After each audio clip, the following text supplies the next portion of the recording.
This is A to Z, episode 107. Today's guests are Collin, Brice, and Trey, Celaya, here to talk about Collin's new book, Birds, Bees, and Me. It's like I'm here with my co-host, Zach. Hello. Welcome to A to Z Podcast, where we sit down with the fine folks that make Southeast Texas a better place to live. If you're new to the show, thanks for checking us out. We're available on all major podcast platforms, YouTube, Spotify, all social media. We can be found literally everywhere. But just to make it even more so, our coverage of your world, we have a phone number that you can text us at 409-206-2971. That's 409-206-2971. You can text us. You can call and leave a voicemail if you want, but you can send us pictures. You can send us uplifting messages, anecdotes, we recipes, tattoos, and we might share them on the show. If you send us something interesting or funny, then we'll relay that. I don't know if we don't have any at this point, but we're open to them. So, right. But anyway, this episode is going to be kind of this is a departure from our normal content. It's very nice. It's very sweet. It's a very nice episode with a brand new author who gets very vulnerable in his writing and just in this interview in general. And it's nice wholesome time. Yeah. Nice Collin wrote a book basically about being a gay celibate Christian. Yeah. And we're going to leave the rest of the conversation. That's it, Enjoy this episode. It's not our story. It's his story. Yeah, enjoy this episode with Collin, Brice, and Trey, Celaya.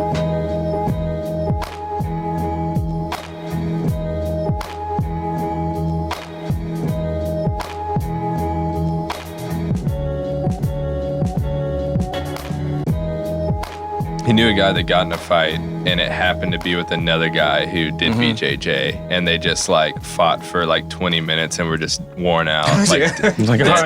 Yeah. Usually it's 25 seconds, and they just kept going. Yeah, they just we're not going to solve anything. They were so worn out and just shook hands at the end. They're like, all right. It's like training after that. You're like, all right, man, that's cool. A sparring match. That's fun. All right. Well, I guess we can start it there. With mutual combat. We're here with Collin, Brice, and Trey, Celaya. Did I say it right? Yeah. Yeah. And we're here to talk about Collin's book, Birds, Bees, and Me. Yeah. That's cool because, Collin, you wrote this book. Obviously, this is about your perspective about a lot of your stuff. And I see that Trey wrote the foreword, too. So, Trey, you come along today just to kind of maybe fill in the gaps, stuff like that, right? Yeah, I guess for one thing, I've been we've been a big part of each other's lives for the past probably 5 years, and then,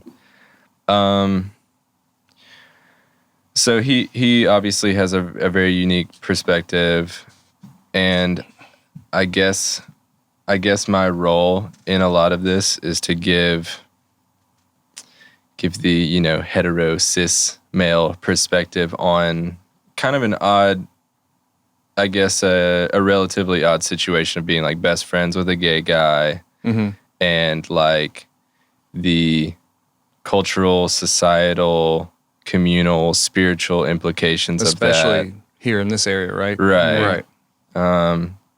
Yeah, and so it's been a learning experience for me too, and I think I've grown in empathy a lot by just being his friend and understanding a perspective that's a lot different than mine, and yeah, I think you said it well, and the way you're describing the reason you're here is kind of why I had you write the foreword, to fill in those gaps. Make a bridge, kind of, right? Yeah, absolutely. I describe him as kind of my advocate in the book. Okay. And that's just been his role for a long time now, is when it wasn't safe for me to defend, my dignity, it was safe for him to. So he would kind of step into that role among our Christian friends, among, just anyone who kind of would say ignorant or fundamentalistic things. Trey would be the first person to say, "Hey, was that very kind?" If there was a gay person in the room, which only he probably knew that there was. But so wait, have you not been out up until this point? No. Yeah. So you've. I'm sure there are people who knew. Yeah, I could probably count maybe 15 who I'm 25 years old, who knew up until about 2 weeks ago. Yeah. Oh, wow. And you've stayed. You're still Christian. Yes. Yeah. Mm-hmm. So Absolutely. that's been kind of like what I guess that is that the driving force behind why you would want to write this book is to talk about that experience, or Yeah, and I think just the older I've gotten and the more hurt that I've accumulated from being a Christian who also is gay, yeah, I just realized how little of a voice we had. And I just really wanted to articulate those things, not in a way that is scholarly or academic at all. Like, I'm not a theologian or a sociologist by any means, but I knew I was a good storyteller. So I just really wanted to tell my story and kind of share with people just how hard it is sometimes, and how it's just kind of I don't know, impractical to exist in those spaces. Oh, I bet. Yeah. Yeah. I mean, what denomination were you raised in? I don't know that I have a denomination. Is it one of those newer churches, or I mean, you don't have to name the church that you were in, or was it just Sure. like how you were raised? And it's different from church to church within denominations. Even within Yeah. denominations, yeah. Because if you think about something like Baptist, right? There's like hellfire and brimstone Baptist, and then there's just really generic, like just come to church on Sunday Baptist too. So it can really be Dancing different. Baptist, not dancing Baptist. Yeah, there you go. That's a good one. Yeah, Right. For sure. And the Methodist Church right now is about to split, I think, Yes. just because of this. So Yes, they are. They've Yeah. kind of been coexisting. Is it just Up because of until this point. this issue? Because of gay Yeah. pastors. Really? I think. Wow. Yeah. Mm-hmm. That there might be some other quote unquote issues that they're are saying Really are split the on. issue, but Yeah, it's. What do you think the world's like now compared to? I mean, you're 25, so you're just gonna have to like theorize. But think like 20 years ago, and how a little bit more critical I think everybody was than now. I'm not trying to dismiss how I'm not saying that it's easy now, but you have people like Pope Francis in Catholicism who's really been supportive of like LGBT and stuff like that. And you're talking about the Methodist Church, yeah. so. Looks like there's a little bit of an upward tick. People are really like trying to fight for what's right. Like Trey over here trying to defend and stuff like that. We live in a pretty good time, I guess, relatively speaking. But it could be better. I get, it could be better. Yeah. I would say one of the main differences that I've at least heard and maybe observed a little bit is I've certainly had people to look up to that are gay and Christian, and whether they're celibate like me or whether they're practicing homosexuality. There's real level-headed people that I can look up to and who I've reached out to on Twitter, Instagram, just people that I can message and be like, man, I experienced this today, and I think there's a lot of people that are adding to the conversation who are qualified to and are scholarly and are ordained, and I think that's really cool to see. Yeah. And you wrote a book, so now, I mean, you're a part of that momentum too. The same way that you have people that are in the public eye you could look up to before you were out or anything like that. Now, look, you're in that club. You stand in that position where someone younger than you could ask you for advice. What's that feel like? Dude, it feels very daunting. I've already gotten quite a few messages just from people who, saw someone retweet it or whatever. And it's made me definitely pray a lot more because I just don't feel qualified to be responding to these messages. But well, you don't want to like give them the wrong advice or like lead them down the wrong path, like totally. And I've just never pretended to be anything but a competent storyteller. So I'm like, let me just stress that maybe there's better people for this. I think I was thinking like to be like, I guess, vulnerable on your behalf. There have been like parts of his life where he was just barely making it. Like really mentally struggling, really feeling insanely like isolated and ostracized and lonely. And I think coming out of a position like that, you're learning still, and you haven't like, you're not trying to claim that you've like overcome some big thing and now you're on the other side of it. I think he now has a voice, like he's sharing his voice for the people that are voiceless.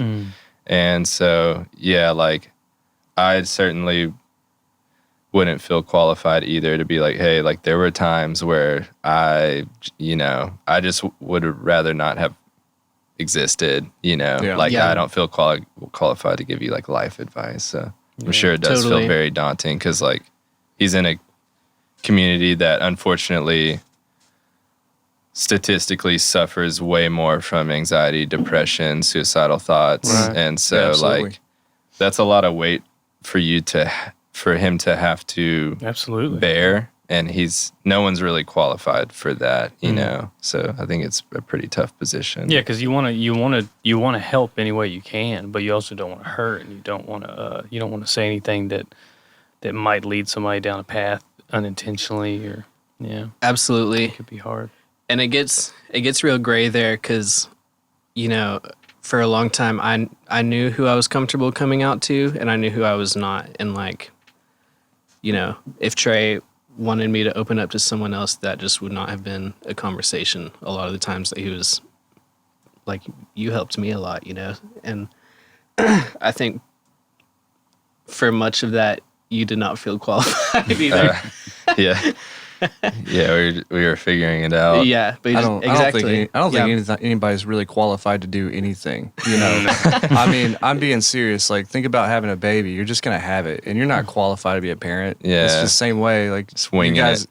I'm not qualified as a friend to get, and that's a struggle everyone has to just kind of get over. Imposter syndrome. Imposter, yeah. But so you only recently came out, and you said really it was because Amazon kind of released your book. Amazon outed you. I'm not saying, which that is a crazy circumstance for me to even think about. But saying that, it seems like you had no sort of like strategy or time limit on you coming out. But sitting here, it seems like you might have from earlier been planning some sort of way to do that. You have a few people that you've come out to, that you talk to. Obviously, you have confidants. Was this book in any way like part of the strategy of coming out? Did you start writing it with the plans that like that was the end goal? Yes, that was my end goal, and also because I thought it would help market the book. It just seemed to kind of make sense both ways. Where I was like, this might get more traction. I like that it's part of marketing. You're like, you know what? I'm gonna use this shit. You could have had the subtext would be like, "Hey mom, I'm Kay." Like, here's the link to my book. That is kind of what I did. Yeah. So that's smart. I like that. That's awesome. How did it turn out? Good. It went great. That's good. No, two of my sisters are queer. Like, this was not a new conversation. Oh wow, yeah. Yeah, something in the water. But sorry, this is, I think I just don't know the distinction. If you say like, for example, like you just said, sisters are queer, does that mean that they are strictly gay, or that they're in the LGBT branch? You're exposing me right now because I have no idea. Oh, okay. My gay friends also describe themselves as queer, so that's kind of what I took that from. I don't think it has a specific definition. I think it's like queer. Like a synonym. Queer just means like not straight, is the way I understand it. Okay. I've been explained by it before, and the people that have told me that they go by that. Gotcha. They just means not straight. And, in the gay elementary school derogatory way. Because gay seems to be specific to men, right? No, I don't think so. No. Gay and lesbian are synonyms, but yeah. Yeah, there's a lot of nuance there. Yeah. So much nuance.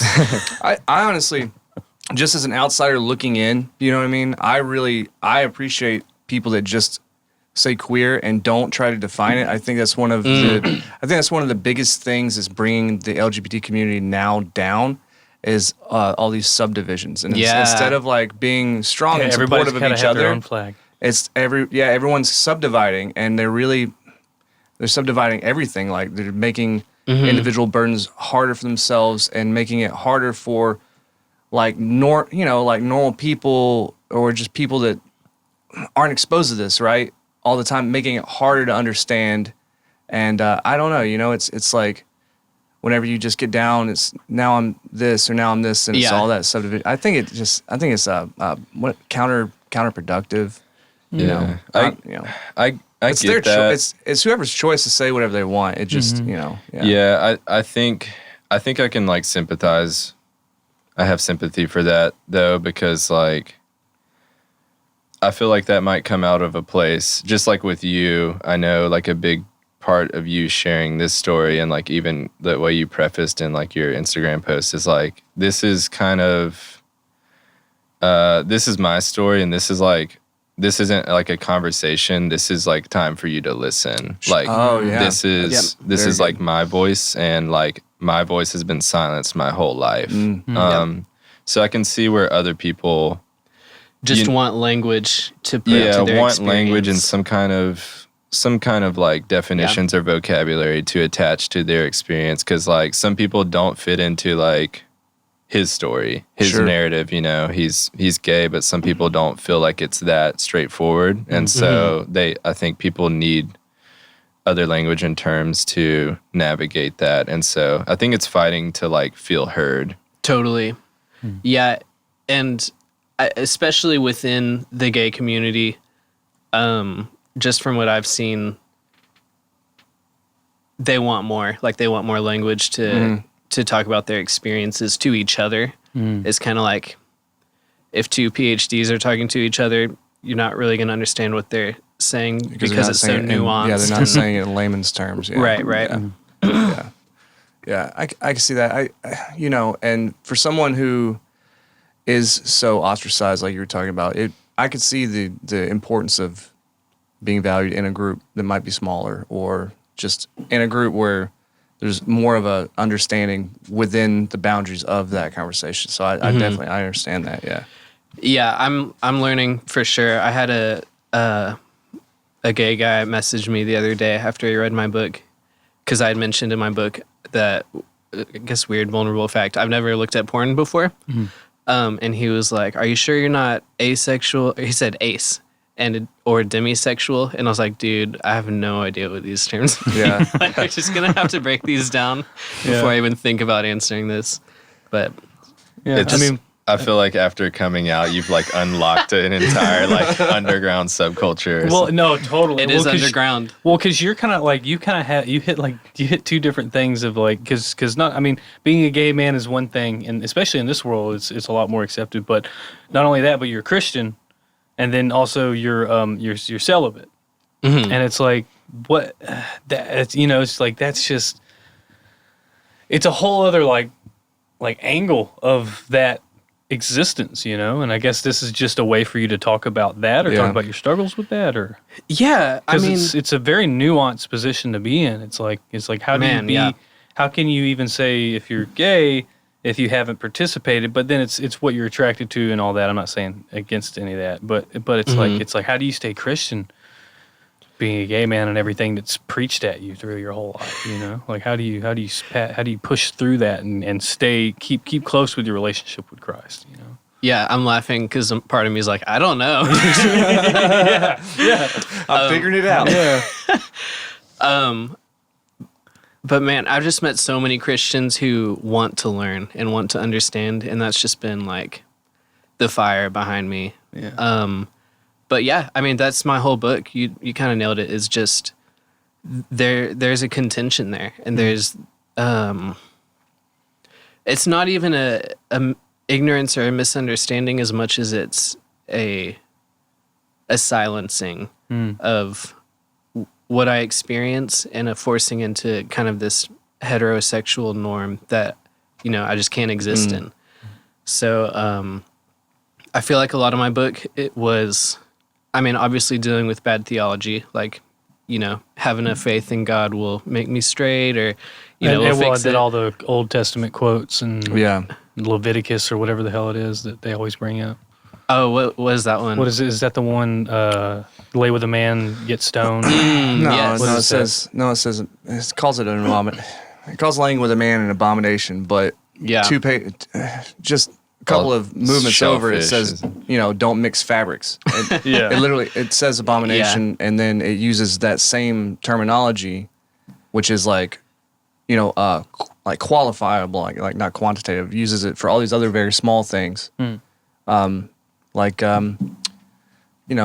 eating properly and stuff like that. It says it all in the same sort of breath. So wearing a shirt that's 50% cotton, 50% rayon is the same as being gay. Not the best apologetic. 100% cotton. What are you talking Oh, about? yeah, you're right.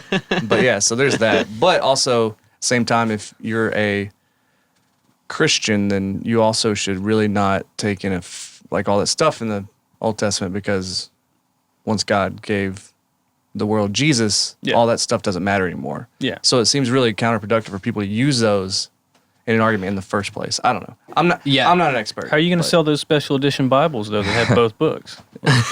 If you don't keep the old book. You got to put heavy gold leaf on the edges. Yeah, I mean, Christianity, I think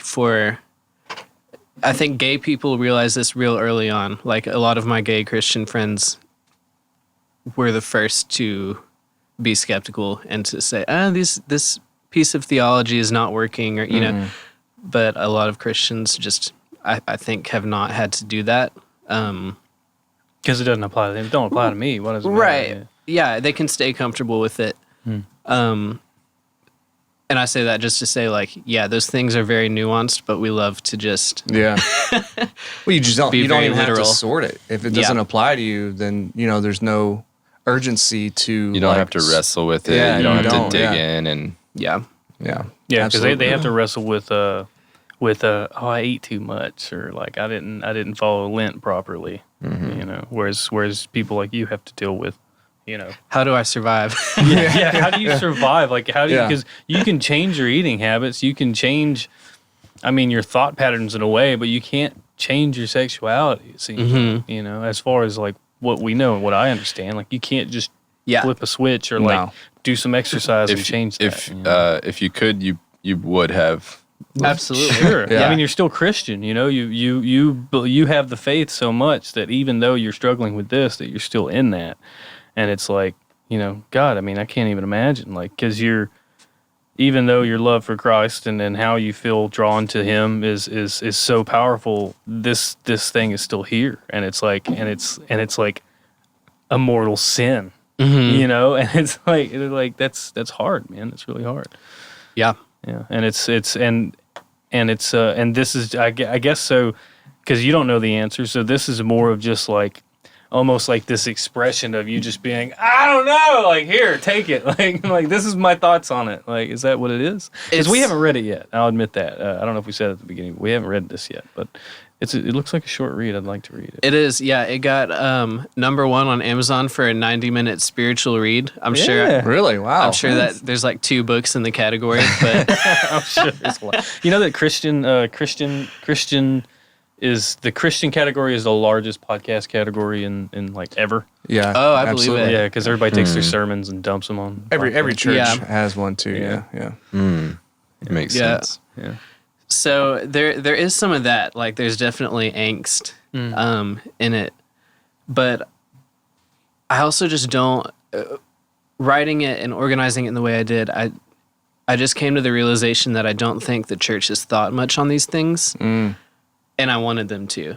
So, I went on another podcast, and he was like, "So what's the solution?" And I was like, I don't know. But what I do offer is the problem, because I don't think that we have even evaluated that yet.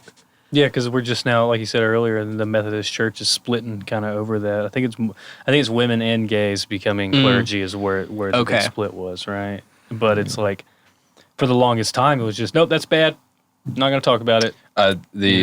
Earlier when you guys were talking about, like, with your experience, like how is it now with I guess the climate of like being able to come out or whatever. Like I feel like when I was younger, even growing up, it felt like really underground, but it's not quite mainstream yet. Absolutely. At all. I would, and it's like maybe indie is like a good word. It's like, indie now. Being a gay Christian is super indie. Yeah, it's true. Like we're a little older than you guys, so I mean, I actually still remember how the climate was in the 90s. You know, I remember like when the L word first got on TV. Well, Ellen came out in the mid 90s, and that was like a how everybody was changer. Like, and I remember the 90s how it became socially acceptable to be a lesbian like 10 years before gay men, you know. Wow. And yeah, it was just like the stigmas shifted and it all became rapid, and how there's this upper mobility and you know, people don't seem to be getting beat to death as much as they used to. So it started. You said you saw it start with lesbians first. Yeah, like he was saying, like Ellen came out and then became more popular instead of less, which was eye opening. And you know, like the show L Word came out and it got really good. You know, this is like pop culture analysis on the whole thing, but and then it moved forward. Yeah, it was very interesting. That probably has a lot to say about masculinity norms. It really does. You know. And Hannah Gadsby, have y'all seen her stand up? She's an Australian. I think I've heard the name. I haven't seen it though. She's a lesbian, and she was talking about how they didn't really care over there either. And she said, "What's the problem with a cuddle?" Yeah. I was like, gosh, I hope that's not why it was like not an issue. No, I actually think it is why. I think there's a lot of insecurity in it. You know, I don't know. It's easier to ignore. What gay man? A lesbian.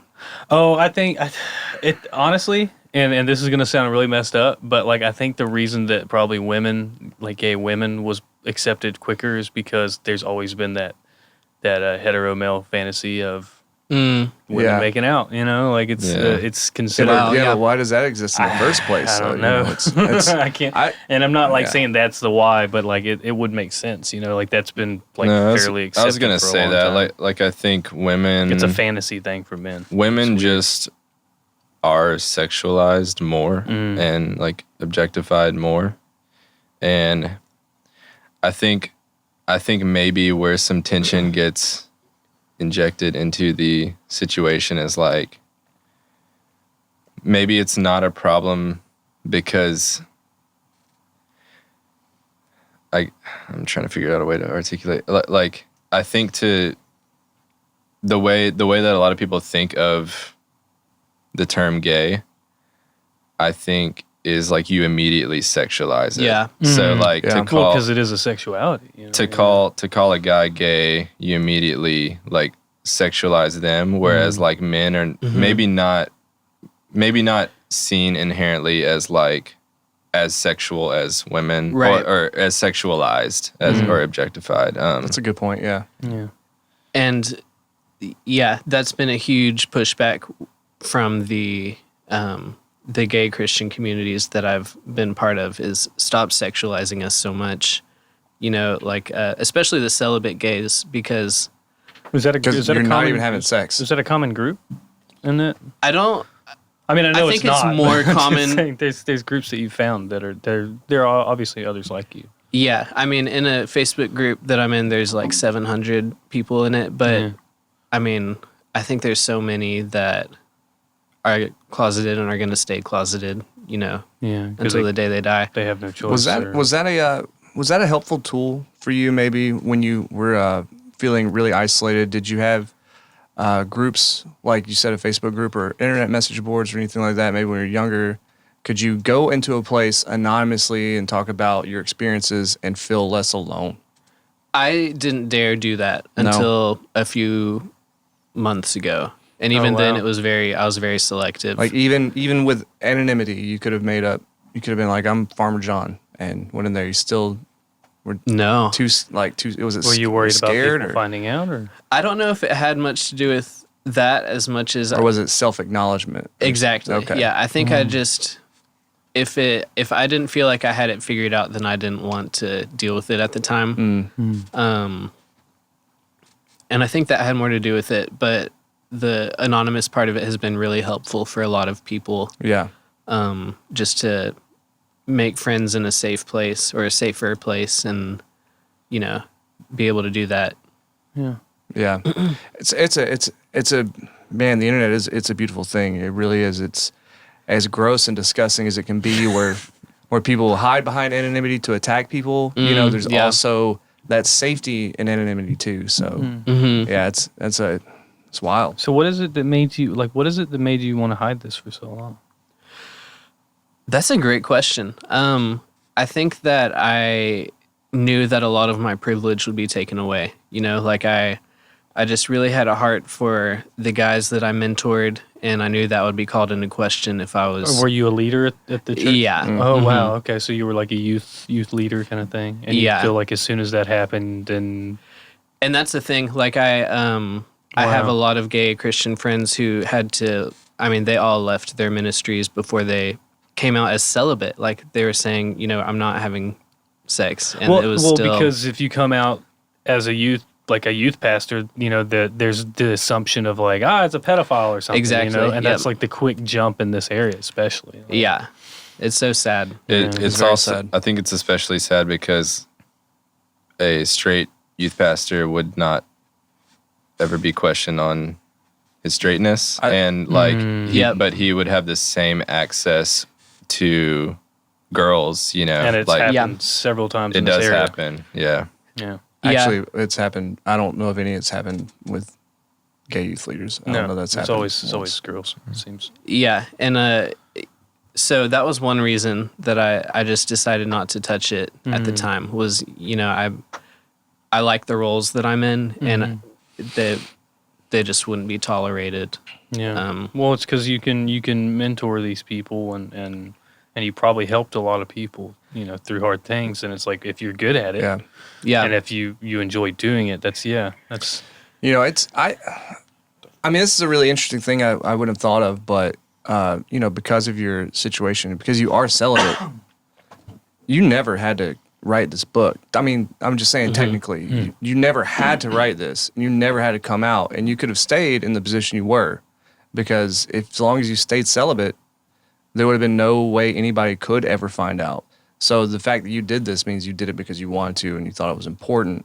Yeah. And it was completely elective, and that's pretty wild, honestly. Like, like when you think about it, you kind of risked everything in your life, and it's that's really now heavy. starting to deal with the fallout of it. I guess That's really heavy. It's not like you place yourself in a position where you would be found out no matter what and had to capitulate and just do it. Like, you literally 100% elected to do this.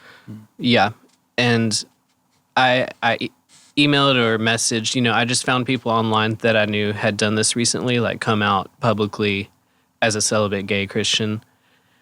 And man, they had a lot to say about, just what happened afterwards with them. Lost their jobs in the church, lost their friend groups, just it's really devastating sometimes. Yeah. I was lucky enough I'm kind of distant from the evangelical world right now. I'm not really in a church, so I don't think I've felt that sting very much, but a lot of people have. Has there been any like backlash in your personal life? Have you like lost any friends or anything like that? There's been a few people that have been very silent, and I think that says more than if they said something. But for the most part, no. Like, I've just been met with so much love. Obviously, like, even if 2 out of 100 people reject you, it still hurts a little bit. But, for the most part, I've been just kind of amazed at everyone's response. That's good. So you kind of pulled yourself out of the position you were in before you worked on this, started this. Yeah. Yeah. What's a critical reception been on your book? I'm sure that the audience reception is really, really good because it's people who are going through similar things. But I don't know. I'm not super familiar with like the indie publishing and stuff like that in Amazon. Is there a lot of critics and things like that of works like yours? Maybe. I haven't heard from people yet. Like, my book is just now being delivered. I've gotten a bunch of texts today saying people have received it. Okay. Over Twitter, there's been a few people who want me to, I think, be more affirming of. They want me to be in a gay relationship, basically. What? You know, like, they just have a problem with me choosing celibacy. What? What business is it? And they're allies? What, or like, what business is it of theirs? They're gay men, usually. You know? Yeah. I think they're just hitting on you. Maybe. I'd feel honored. There is some truth to the narrative of, you know, if I am promoting celibacy, that means that I'm promoting a narrative that maybe what they're doing Is wrong. Is wrong. Yeah. I don't make any statement like that in my book. I still, if you ask me today how I feel about the morality of it, I have no idea. Yeah. But yeah, I think a lot of people have in not helpful ways. So I think they just got kind of triggered by me saying I'm celibate. Yeah, you said like they automatically jump to the assumption that like this is how everybody should be. Like celibacy is the way, but that's just the way for you. Well, you know Right. what's funny about Christianity and the Bible, and it's funny how people seem to prioritize things differently, but I'm pretty sure in the Bible it says to a much greater effect, don't have sex until you're married, more than it does about homosexuality. So, I mean, if you are a Christian and you're not married, you should choose to be celibate, and that's kind of a higher priority than your sexuality, I feel like. I don't know. I'm not. Yeah, I don't know either. I haven't haven't been looked in a ton church since I was a into. kid, so. Trey, do you know much about that? I mean, I guess. So like sexual purity is a high virtue. Yeah. Like scripturally, and I would say that's the bigger point, I guess. Yeah. And it like even beyond that, like I think to give people some credit, I think they say that with an understanding or with a tone of like, even to that, there's a bigger picture. There's something about like, essentially things are more special when you share intimacy with one person forever, like full commitment, full devotion, like, marriage vow stuff, like, in sickness and death, like, romantic. It's like the highest value of love. And so it's like sexual purity, the word purity has a connotation of like morality. Yeah, it's starting to shift though, the connotation anyway. Yeah. I kind of wonder if maybe that was like, because syphilis was like a big thing back then. Maybe that was just like a thing to keep people from. Yeah. I don't know. I don't know. I find that a big majority of a lot of things in the Bible have to do with like chastity and being reserved and just not giving in to things like that are worldly and stuff like and weaknesses and being a strong person. And I mean I think that really is pervasive and like throughout it is don't go the easy route. Yeah. Go the harder route. Yeah, don't be a bitch about it. Go the Just virtual. do it. Go the virtuous right route. thing. Yeah. Which I think that plays into like relationships as the Bible says it. And I think that and where I came to this too is really like I feel like those are just I don't know. I think they're bigger than just a baseline sexuality in the Bible. Because the Bible speaks so little about sexuality and about like gay and straight. It doesn't really speak to that at all. And all the other things is hundreds of entries over just relationships in general. And it seems very disingenuous for somebody to criticize people on their sexuality over the other things.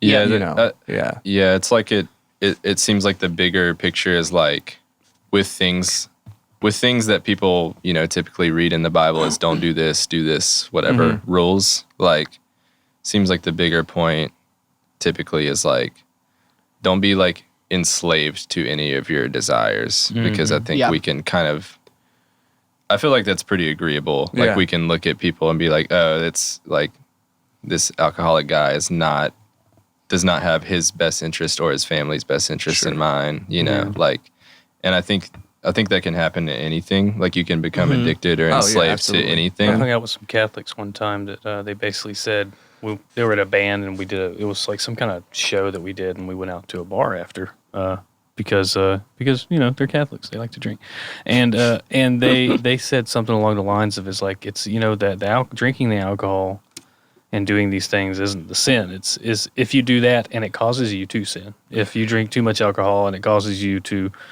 become weak-minded or whatever and do things that are sins, then it is therefore bad. That's a perspective. Yeah, it is a perspective. Yeah. And I think that's a huge theme in the Bible, and just how I see God is, you know, it's anytime there is a withhold, because there's something better.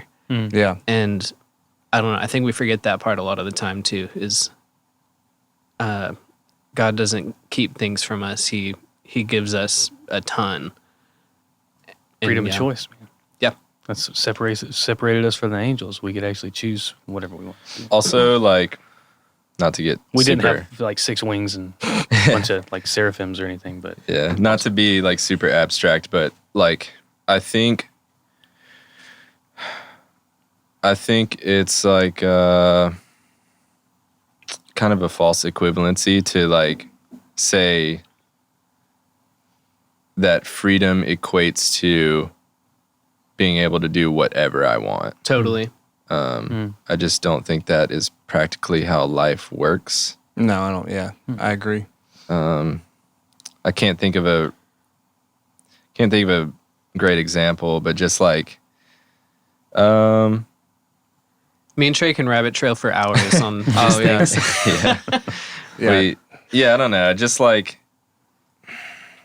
you have the freedom to eat cake every day, but if you do, you'll get diabetes. Yeah, anything you do in excess will have, like, you can do whatever. Like, you can do whatever you want, but, like, freedom doesn't mean freedom good from for you? Consequence. Right. Yeah, exactly. Thank you for putting it that way. That helps. So what is, I don't know if I've already asked this, but maybe it in a different way. It's like, what did you want to come out of this? Did you just want the work and the expression? Is that like, what are you getting out of this? You know, I know people will buy it, but you didn't do it to make money or anything, but like, is it just to have this, were you just trying to capture your thoughts and your feelings on this thing that you've been dealing with for most of your life, I'm sure, and put that out there so that you can move past this stage? Or is this like, this is phase 1 of like a new way of living, I guess, for you? So people keep asking me if this was cathartic. It did not feel like a cathartic experience at all. Yeah. Anytime people are like, "You feel better?" I'm like, "Not really." But there is a review that someone sent me today of my book that I think hit the nail on the head. He said, I don't know this guy, but he said, "I saw myself in so many different pages. Sadly, I was often the offender and rarely the victim. I'm a straight white male and have rarely felt oppressed, outcast, or ousted by society. I needed this. This book offers 2 things, a glimpse and a chance. A glimpse into the life of an incredibly lovable person hurt by the cruelty of others simply for existing, and 2, a chance to love, understand, and grieve with that person and future people that you may encounter." And I just thought that was perfect. Like, that's exactly, what I wanted people to have the opportunity to do, because it is an opportunity. Like, there's going to be so many times that people say things offhanded and a closeted gay person is going to write them off. They're not safe. But I really just wanted the reader to, especially the straight reader, to, learn how to be that safe place and learn how to, like he said, grieve with them. Yeah. That's really great. So what are you thinking moving forward? Are you going to try to go back, maybe not to your church? Are you going to try to go back to a church, try to find a church family that you can be accepted by, especially after expressing yourself like this and putting that out there? Yeah, I would love to. A lot of my gay Christian community, will go to church and come home crying every day. It's just really hard for them. And I don't know that I'm ready for, like, if that's my only option, I'm not ready for that yet. But there's, I think, something about being part of a community who, even if you don't see eye to eye, can still worship together and can still, exist in the same space together. And I'm open. I'm becoming more open to that. Heard good things about redemption. Yeah, I don't think you need a big building to go to church either. You don't need a building. Absolutely. You don't need a building to go to church. I don't think you need that. It's For sure. yeah. Anything can be church. Really, church is just community. It's a group. Yeah. Yeah. It's hard to find. That's the hard thing, is finding, because it's that church family. It's finding that group, and even if they don't agree, but so where you are comfortable. And that's going to be hard, especially because you're kind of coming in.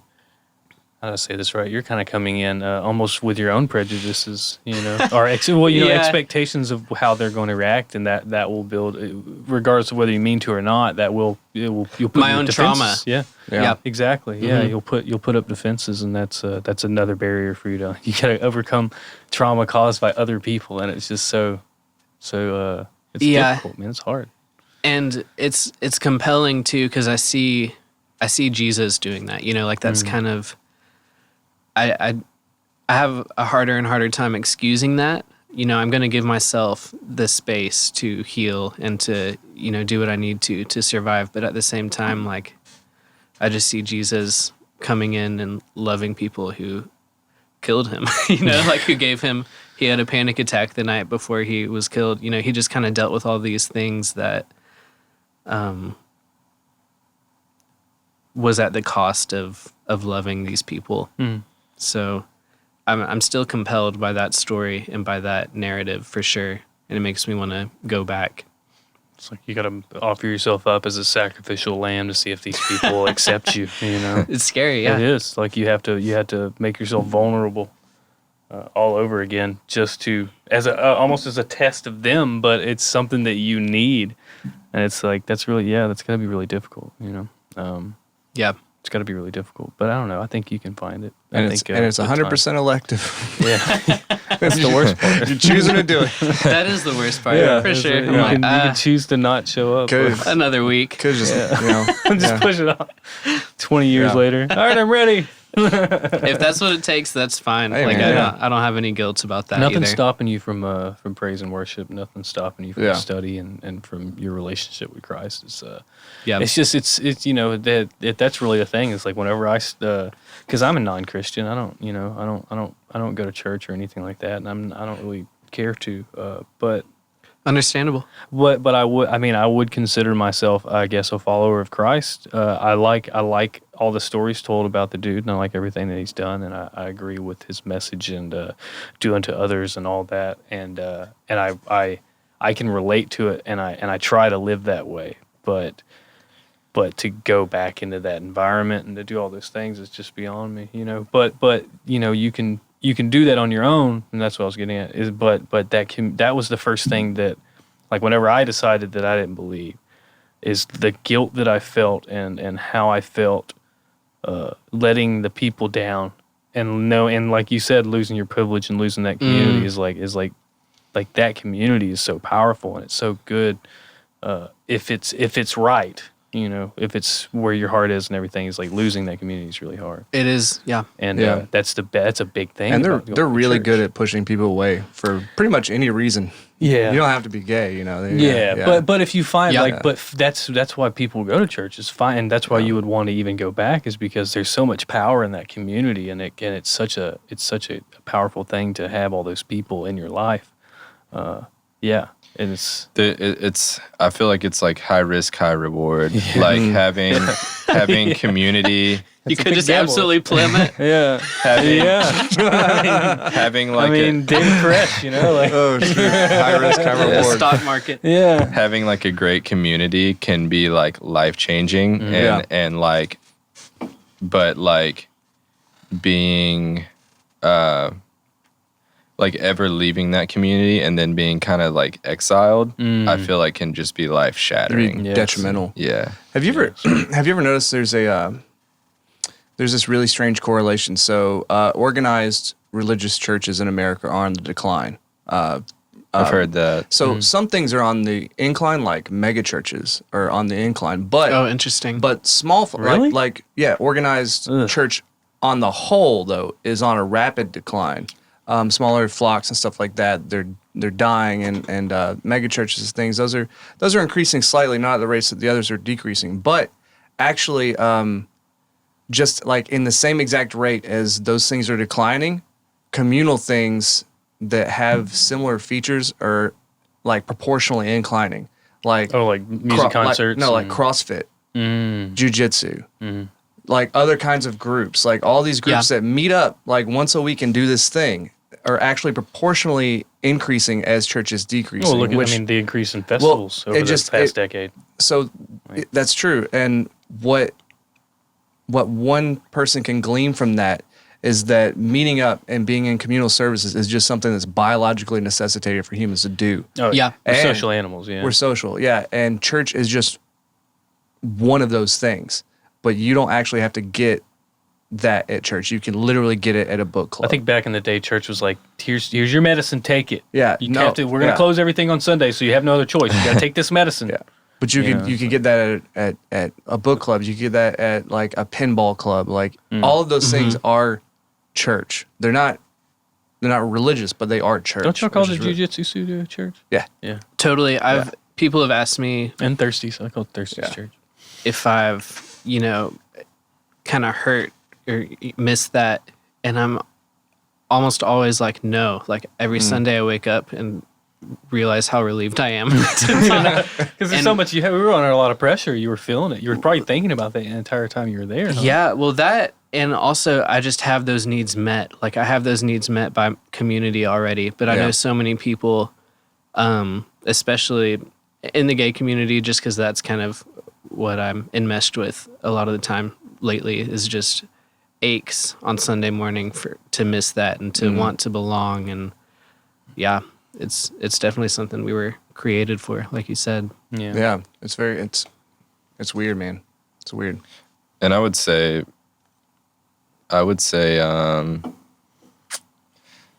I'm a little bit hippie, I guess, in the regard that, like, I think those things are spiritual. Yeah. Yeah. Just community gathering, like enjoying a Fellowship. common. You know? Yeah. I love that word. It's all fellowship. Yeah, it's like right down the road at Bookstand. Those guys meet every Friday night to play Magic the Gathering. They have Magic the Gathering tournaments. That's great. And I Fellowship, guarantee you that if you play Magic and you walk in there, I guarantee it will feel like service. Totally. Yeah. And Just to feel seen and known and loved. And Like when we've been to like a few, like I went with you to a couple like Smash Bros tournaments. yeah. And just like, Bro, y'all smashed? What's up? What's good? it's just like warm welcomes everywhere. It's like, oh, you play? I don't know. I got like 20 followers that night. Just like people, open arms. Completely. Yeah. It's fair. If this pandemic ever ends, we do Smash Bros at Thursdays on Sunday nights. Just Oh, no way. Yeah. Cool. Yeah, bringing a TV and I always say I'm good. I didn't win a single game whenever we went. That's that totally night. fine. I'm not good either. Well, I'd say we'd be going about an hour. That's kind of our limit. So I guess we can kind of wrap it off on that. We kind of went down a lot of different rabbit holes with that, but it was great, man. And can we have this? Dude, Can we have this for the studio? Absolutely. We'll get you to sign it and everything too, and you as well. Tell us where, obviously Amazon, you said it was #1 on the 90-minute spiritual read. So, and I beat C.S. Lewis, Mere Christianity, for about 30 seconds on Amazon. Too. That's a win, man. That's what I'm talking I watched about. Chronicles of Narnia last That's what I'm night. talking about, man. Forget you, Jesus line. Yeah, well, my girlfriend's she's a Catholic, so Yeah. she likes C.S. Lewis a lot. Is Amazon the only place, or do you have a website where? I don't have a website. Amazon, a great place to get it. If you don't like Jeff, you can get it at my Good. my publisher, Whitfinstock. Whitfinstock. I'll write it down and I'll put it in the bottom. And is it on e-readers and physical? It is. Okay. Yeah. It's Are you going to be available on putting in any Kindle. local Christian bookstores? Is there one? That was a joke. That was a joke. There are some around, but I think so. You should be able to order it. Lifeway They're closed, down. right? Yeah, they died. Yeah. Oh, good. Yeah. Yeah. Edit that part out. Yeah. Good riddance.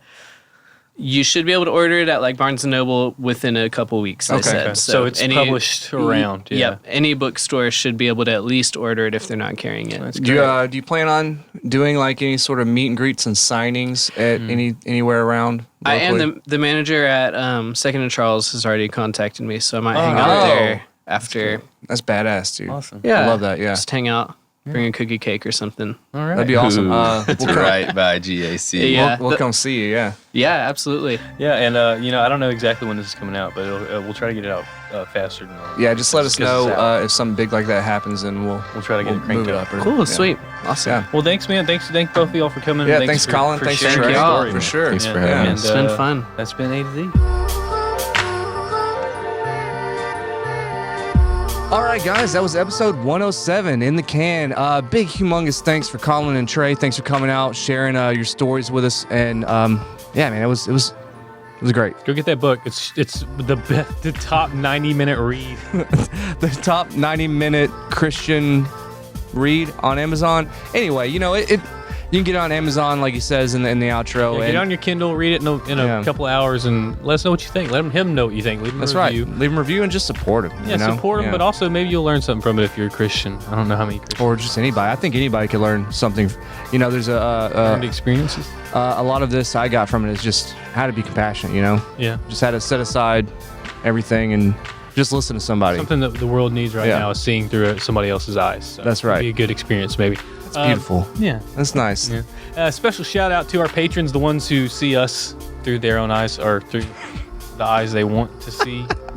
Or they love us, okay? Jordan Nailed it. Stringer, Brian Castino, Doug Waldrick, Michael Sarr, Ben McClellan, Randy Edwards, Allie Gillette, Allison Pierce, Lauren Beavu, Jay Wesley Harden, Jacqueline Stockdale, Damon Rambin, and Hannah McMahon.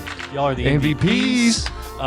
We got something really special coming for you, but you won't hear about it for a little while. That's right, that's right. We do have something coming down the works for that, and we appreciate you so much. Most of these people have been supporting us for well over a year since we've had Patreon. Absolutely, yeah. So big thanks to you guys for keeping this gravy train rolling. And if you want to be if you're interested in being a Patreon, rather, go over to patreon.com/A2ZBMT. That's right. Where you can pledge a one-time pledge or a reoccurring one. Anything helps. We surely appreciate you guys. We do have extra content stashed away in there. That's right. And on the next episode, come back next week for A to Z 108. We're going to sit down with Garrett Lindsay. It was a returning guest on our episode and new to the show. We're going to sit down with Jeremy Cadillas. That's a hard one to say. Cadillas. These guys are in a new group called Hitchhikers. And Not a new old group. that's right. Yeah. Anyway, you'll learn about how that is if you just come back next week. And then also we will have a simulcast with a special thing that we like to call the smallish table performances. So come back. We got a lot of stuff coming at you Next week. Remember, you guys, this isn't true. It's not that interactive. You guys listen, you go about your day, but what we really like is for you to give us a little bit of info. You know what I mean? Like, go Reach out anywhere to us. on the social media, Reach out wherever to you get us. all of your info. Just, you can write a review if you want. Reach you can out, just touch us. touch us. We're here. We're real. Well, You know? don't do this really. Yeah, so that's much. me too, man. But But you know, this is me too, and it's also like but we want everything. If you guys have guests that you would like us to see, put it in the comments. If you have a topic that you want us to talk about, put it in the comments. If you have any ideas, put it in the comments. Anyway, just get at us. That's all I'm saying. Get at us. Just get at your That it? boys. That's it, Is man. that all we got to say? That's all I got to say. I'm good. Ooh. No, I forgot. All right, cool. Well, we'll see you next time. All right.